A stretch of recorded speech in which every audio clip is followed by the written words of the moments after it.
सही कहा जाए किसको गलत कहा जाए कुछ समझ में नहीं आ रहा है। एक तरफ देखा जाए तो रवि भैया अपने जगह पे बिल्कुल सही है, दिलजान भैया अपनी जगह पे बिल्कुल सही है। दूसरी तरफ देखा जाए तो पूजा भी अपनी जगह पे बिल्कुल सही है। फिर इसमें दोस्तों दोषी कौन है, किसके वजह से ये सब झगड़ा हो रहा है? ये लोग बार बार ये नौटंकी क्यों कर रहे हैं, या फिर ये लोग रियल में झगड़ा कर रहे हैं या फिर नाटक है? आप लोग अगर जानना चाहते हैं तो इस वीडियो को पूरा फुल वॉच कीजिएगा, बिल्कुल भी स्किप मत कीजिएगा, क्योंकि आप लोग तो पूरा वीडियो देखते नहीं हैं, थोड़ा सा देख के छोड़ देते हैं, फिर आगे कुछ आप लोग सोचने लगते हैं कुछ और।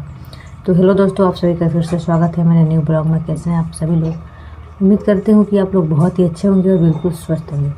तो दोस्तों सबसे पहले आप सभी को मेरा प्यार भरा गुड मॉर्निंग, और आप सभी को दिल से थैंक यू कि आप लोग हमें सपोर्ट कर रहे हैं। बहुत ही अच्छा लग रहा है और आशा नहीं पूरा विश्वास है कि आप लोग हमें आगे भी ऐसे सपोर्ट करते रहिएगा।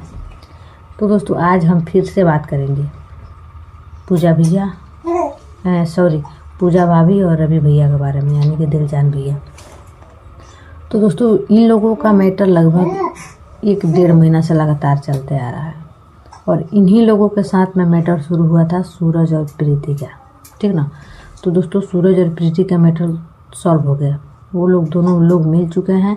फिर पहले जैसा वो लोग मिलजुल के अच्छे से अपना काम कर रहे हैं, ब्लॉग बना रहे हैं और शूट कर रहे हैं। बहुत ही अच्छा लग रहा है, चाहे वो लोग नाटक किए जो कुछ भी किए, लेकिन अब मिल चुके हैं और अब अच्छा से वीडियो बना रहे हैं।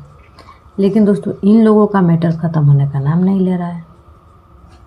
पूजा आप सभी लोग जानते हैं कि आ चुकी थी रवि भैया के घर पे, और बहुत ही अच्छा लग रहा था, ये लोग मिलजुल के रह रहे थे। लेकिन कोई भी मतलब विवाद वाला वीडियो बनाने के लिए रवि भैया मना किए थे कि चैनल पे अच्छा वीडियो आना चाहिए, कोई वीडियो नहीं आना चाहिए। लेकिन पूजा ने फिर वही गलती कर दी। पूजा ने अगले दिन ही फिर वीडियो बना के डाल दी कि ये है वो है फलाना ठिकाना। फिर झगड़ा शुरू, इन लोगों के बीच में झगड़ा चलते चलते चलते चलते इतना तक पहुंच गया कि फिर पूजा जो है अपने मायके वाले को, यानी कि अपने भाभी को, दोनों भाभियाँ जो उनकी है, एक बुढ़िया है जो कि बहुत ज़्यादा बोलती है और एक उनकी भाभी है, दोनों लोगों को वो मुंबई से बुला ली। और दोस्तों वो बुढ़िया जो है और उनकी जो भाभी है, दोनों मुंबई से आई क्या कि गेट पे आते आते शुरू। देखिए दोस्तों, कोई भी किसी के घर पे जाता है तो पहले जा कर के अच्छे से बैठ के अच्छे से बातचीत करता है शांति से कि मैटर क्या है।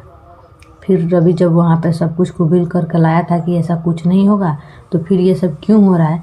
तो पहले उन लोगों की भी गलती है कि वो लोग आए तो बैठ के आपस में सुलह समझौता से अच्छे से बात करते।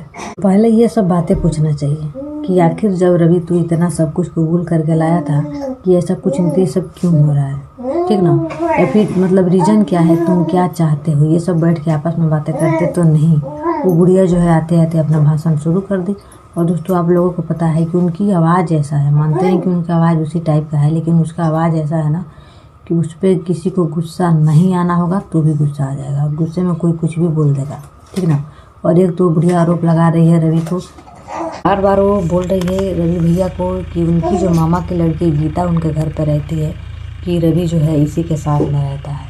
तो दोस्तों देखिए, उनका भी एक चैनल है, गीता जो है रवि के मामा की लड़की, उनका भी एक चैनल है। और दोस्तों कोई भी जो इंसान वीडियो बनाता है ना और इस सब मैटर में बहुत जल्दी कूद के जाता है ताकि उनका वीडियो चले।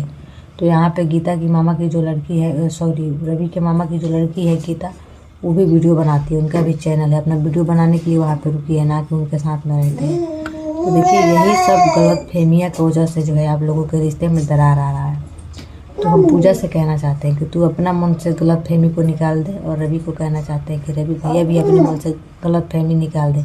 खैर रवि भैया के अंदर तो कोई गलत फहमी है ही नहीं, जो भी गलत फहमियाँ है वो पूजा के अंदर है।